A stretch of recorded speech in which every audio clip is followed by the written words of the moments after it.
Let's take a look at the back here and see how to solve these type of equations, but when they have cube roots in them. It's basically going to be the same thing, but when you're solving a cubic, there's just one more step you have to consider.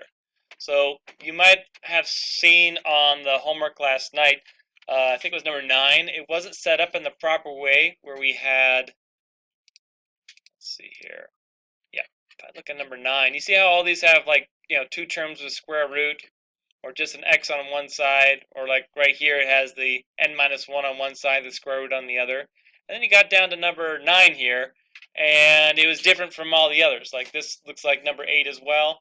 So whenever it's not in the same format, right, see if there's something you can do to put it in the format that we actually practiced. So like here, if we move this to the left-hand side and just made this x plus 5, right, then that would be matching the format of all the other problems, and it's solvable. So we generally like to have the root, whether it's a square root or a cube root, doesn't matter. We like to have it by itself before you go ahead and square both sides. So keep that in mind. They're not always going to be in that perfect format. So same thing here on the notes. You can see that the cube root, or to the third power, is not by itself. So when it's not in the right format, you might have to do just a little bit of work to move it over and get it into that correct format. So now we have 16 to the third power, that equals 0, and then 0 plus x is the x. So now you can see the cube root, or the 1/3 power, is all by itself. Now if you prefer, you could rewrite this instead of, having the 1/3, you can write it as cube root of 16x. It means the same thing. You don't have to rewrite it though. The algebra to solve it is identical. So since it's a cube root, cubing both sides will cancel this out. So if you cube a cube root, those cancel out, right? And if you raise 1/3 power to the third power, you multiply these, right, when you have two exponents. So you get 3 times 1/3, which is 3/3, which is 1. So they cancel out as well. Either way, they completely cancel out. So you end up with 16x equals x to the third. And then just like quadratics, get it equal to 0. So next step is get it equal to 0. Right? Keep the high exponent. Like yesterday, you always want to keep the x squared positive. Keep the x cubed positive, because you have a choice. If I say get it equal to 0, you could subtract 16x, or you could subtract x cubed, but then x cubed would be negative. That's no good. So we want to subtract 16x just to get this equal to 0. So now we have 0 equals x cubed minus 16x. And here's where it might be a little bit different. Before, we just went straight into factoring, like what multiplies to this adds to this. But with a cubic, we have to do one step first, and that's just factor out the GCF first. So do a GCF. Of course, the GCF here is x. They both have an x. So just factor that out first. So after we do that, you're just left with, well, if I take an x out of x cubed, I have x squared. If I take an x out of negative 16x, right, if I take that x right there out, I'll just be left with negative 16. So factor GCF out just to make this to have a GCF, and then now you have a quadratic, and from this point on, basically do what you did yesterday. You know how to factor a quadratic, do the same thing. Factor whatever's left over. So what is x squared minus 16x factor to? X plus 4, x minus 4, exactly. Okay, so this part will factor to x plus 4 and x minus 4. Right, and if you're not sure why, We could do the x here. It's not really common to do it with this type of problem, but what multiplies to negative 16? And there's no middle term, so that'd be what adds to 0. And you can get, well, positive 4 and negative 4. We'll do that, so that's another way of getting those two numbers. So we have 3 answers. Since it's a cubic, you end up with 3 answers, right? This is where these are equal to 0. So from here, we just say, well, x equals 0. And from here, we'll say x is negative 4. And then from here, x is positive 4.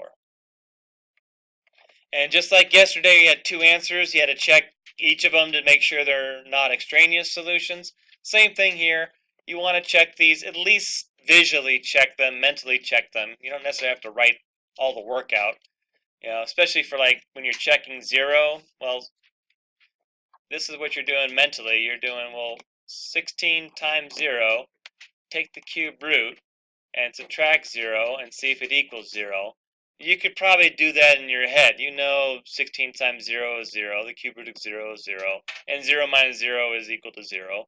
Not a whole lot to actually write down and show, so one way or another, just make sure you're checking it. So we know 0 is for sure a solution.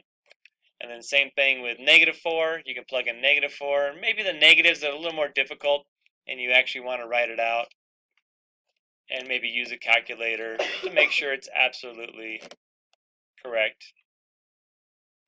Be minus negative 4 and see if that equals 0. Right? And you'll find out that, let's see here, cube root of 16 times negative 4 is negative 64. Cube root of negative 64 is negative 4. And then the minus negative 4 would be plus 4. So yeah, negative 4 plus 4 does equal 0, which means negative 4 is also a solution. And if you do the same thing for positive 4, you find out that is also a solution. So in this case, there are no extraneous solutions, but you do need to check each one, at least mentally, if not write it out if they have a couple of negatives in there, just to make sure there's nothing that's weird going on. Okay. For those that remember the graphing that we did before break, we could graph these. 16x to the 1/3. All right, remember what that looks like? Let's see here. 16, I'll use parentheses.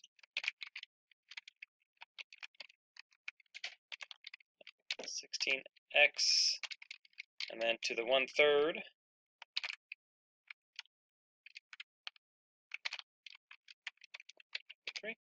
All right, so it's that cubic function, but it's on its side since it's a cube root. And then where does that intersect with the other side, which would be x? All right, where does that intersect with y equals x? So if I just type x, you can see, yeah, it intersects 3 times at 4, 0, and negative 4. So that's why there's 3 answers here. So just graph the left side of the equation, graph the right side of the equation, see where they intersect. That's another way of solving it. So let's have you guys kind of go through the number 1, following the same format. Basically the same problem. Instead of 16, we have a 9 here.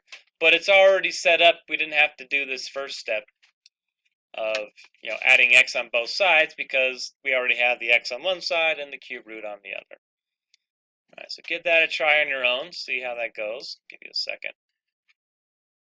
After you do all this, just make sure you always check for extraneous solutions because it's possible on a different problem they won't have all 3 be actual solutions. All right, the remaining part is more just you're given a formula. If you go ahead and read these, you're just given a formula and given a value to plug into the formula, and then you just have to know, well, what particular variable is this? So this L equals 23 times the cube root of t plus 17. It says the t is the age of the elephant in years, and the L is the length of the trunk. So here it gives you 100. So should I plug that in for L or for t? And just notice that it's attached to length. So that kind of makes sense that the 100 should be plugged in for L. And just plug it in for the right variable. And other than that, just use all the algebra you know to solve. Let's see here. So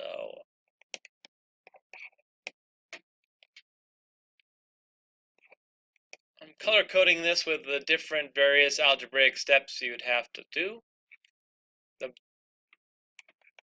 color on the right, the green, pink, and blue, are the algebra steps you're going to have to do to get everything canceled out that's around the variable t that you're solving for. So you're going to have to cancel out a 23, which is multiplication. You have to cancel out a cube root, and then you have to cancel out a plus 17. And do it in the same order that we did on all the other problems. So start with the plus 17, cancel that out. Then cancel out the multiplying by 23, and then cancel out the cube root itself. So to cancel out a plus 17,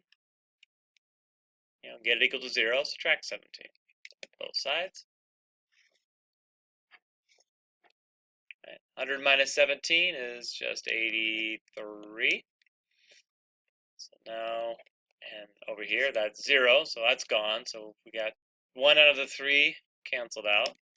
And just keep going and cancel out the next. So we got the 23, and this is times the root. So to cancel that out, I'm going to divide by 23. Inverse operation all the way through.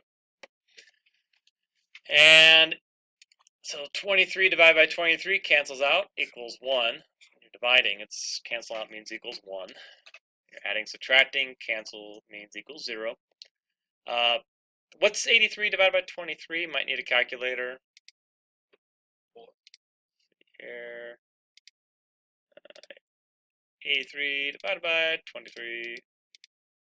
3.6. Yep. So we got 3.6 equals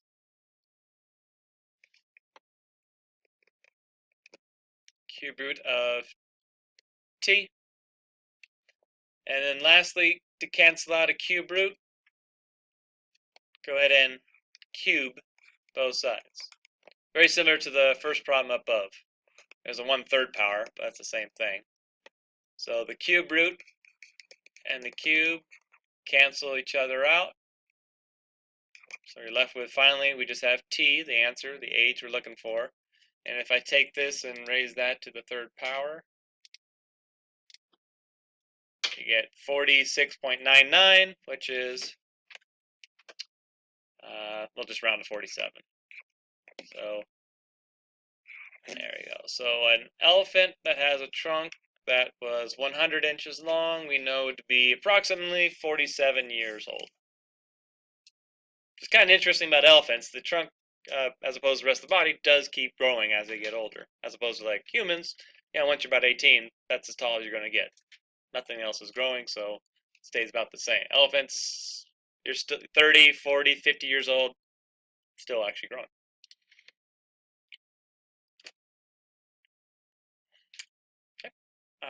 Go ahead and try the next one. It's fairly similar, maybe a little bit different, but see how that goes. We got a 160 for this last one, for number 2.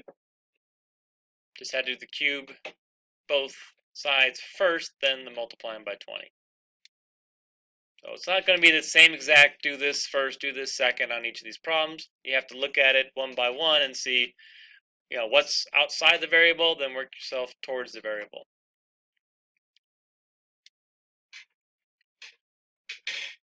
There we go. Good. All right. I'll leave with that, and you guys can finish up the homework.